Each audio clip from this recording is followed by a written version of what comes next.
So, how does an error in ending inventory, how does that affect your cost of goods sold and the net income on the income statement for your current year? Wouldn't it affect everything? You would have like a So if you have, understatement or something. let's say you understate your ending inventory, what is directly connected to inventory? Cost of goods sold. So if our ending inventory is too low, what is our cost of goods sold gonna be? Too low. Right? It's gonna be too high. It's gonna be overstated. It's gonna be too high because you think you sold more than you really did. Yep. So if your cost of goods sold is too high, how is that gonna affect your net income? Your net income is understated. And then, if your net income is understated, what is your stockholders' equity? It's gonna also be, understated. Why is that? Why would that one be understated? Because your assets are understated. expenses kind of directly attach to your stockholders' equity, because it goes through like your retained earnings. And so if that's all gonna be too low, then your stockholders' equity is gonna be too low. Gotcha. And it's directly linked to like your inventory if your assets are understated. Yeah. And then basically on the accounting equation, It something has else is to gonna be understated on the other side. Yeah. But then, let's say we don't correct the error, what will our stockholders' equity be at the end of next year?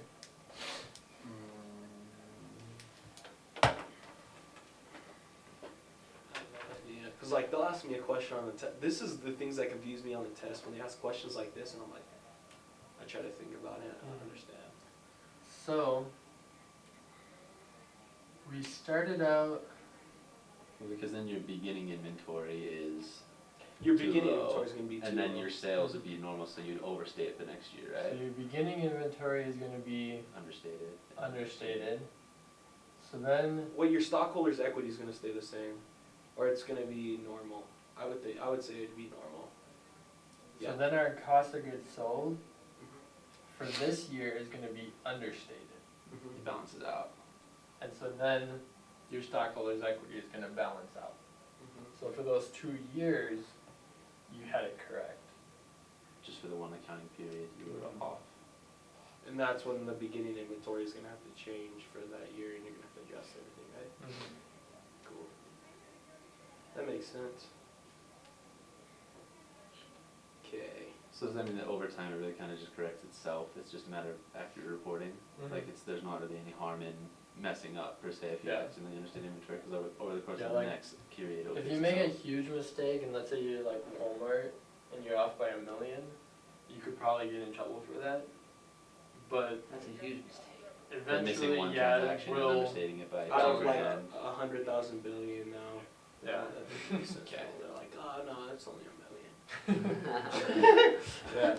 So eventually, your books will balance out. It's just So you're question off 1 year, and question on the test would be like, if your ending inventory is understated for 1 year, how will it affect your stockholders' equity? For that year and for the next year. Yeah, for both years, right? Understated the first year and equal. And then, but your what does NI stand for again? net Yeah. income. Would your net income be this? What happened to that? It would So then be your net income would overstated. be overstated the next year. Okay, I need to write this down. And so if this one is understated by 30,000, this one will be overstated by 30,000, as long as everything else stays the same. Because you had 30,000 extra, you had 30,000 more in your beginning inventory than you thought, right? Dude, I don't know how the girl that's just next to me, I don't know how she does well on the test. Dude, I feel bad. I sit next to a guy with 4 kids, and he gets like 95s on all of his stuff. Thanks. I did well on the first one. This last test got me bad. I got like a 67 or something. Bad. Don't worry, I just always do bad on tests for some reason. Even though like I can explain it to you. Remember how I was explaining stuff to you? But then like when I get in the testing center, Like just like curses me. Like I'll understand it right now, but then when I'm like sitting there, I'll like make one little mistake. Okay, makes more sense. This is what year 1, year 2.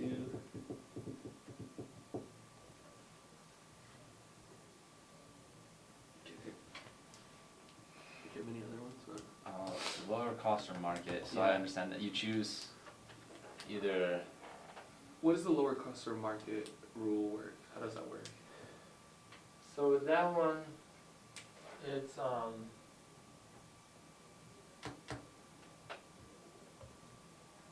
so we've always said that you report your assets at cost, Or market value, right? but now we're saying you pick either the lower the cost or the market. So pretty much, Oh yeah, I you know can what report report what what you they're paid gonna be for it, or like. the market price, whichever one is lower. if you have camcorders, some DVDs. that makes sense. And you bought it for Cameras. 50 and now it sells for 40, you should report it, you can report it at 40. Yeah, so if your cost was 50, but the market value or like the replacement value right now is 40, you report it at 40. Because it's lower. And because the way I reason it, I'm not sure exactly, but if the price dropped in the market, most likely the price is gonna drop for what you can resell it for. Or even what you can buy another one for, it's gonna draw It doesn't command $50 anymore, it commands $40, that's what you report. Or if the market price has gone up, if you bought a commodity and the price went up, it now commands that in the market, so you sell it for. So you sell it, So in that case, you wouldn't wanna report it at the market value. you'd wanna report it at cost, right? Because that's You the gotta be whole point of conservative. business is buy low, sell high.